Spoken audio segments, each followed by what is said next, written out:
So Steve, how when we say reflex no, what are we talking about? 95% of the people, when you ask this first question, hi, this is Steve with eXp Realty. I was reaching out because we just sold a home in your area and it sold for over list price.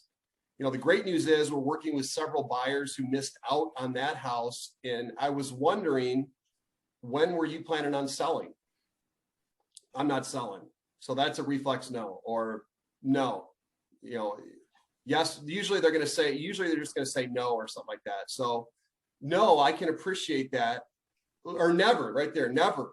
Okay, well, I can appreciate that. So you don't ever plan on selling. Well, who else do you know that might be planning on selling? And even though you think they're going to be upset, even though you think all this shit in your head, 25% of them might actually are going to actually respond to that next question. Okay, you know, if you did move, where would you go next?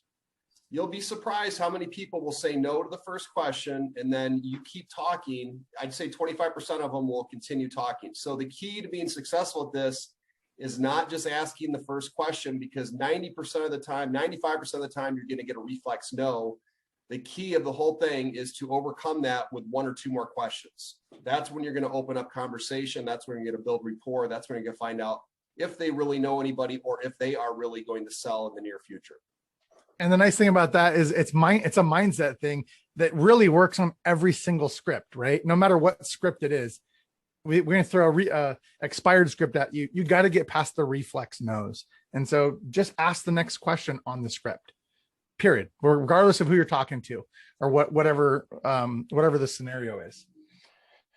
Okay, so that's the script in a nutshell. It's not a complex script. There's not a lot of crazy objections to that you need to be worrying about right now. You just need to be talking to people, engaging interest, are they interested or not? If not, move on to the next person. Anything else you want to say about this, Steve? No, it's, you know, that's the hardest part is getting that rejection, that reflex no. But you got to make a game of it. You have to make it fun. You have to just assume that you're going to hear that quite a bit.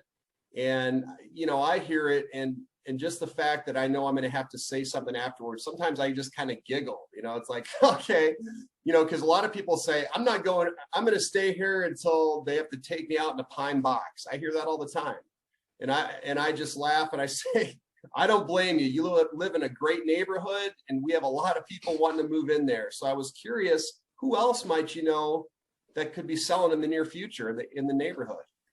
And then they'll, you know, you light it up with a little, you know, joke or a comment. They will lighten up. They'll talk to you and you'll get business that way. You have to be consistent about it.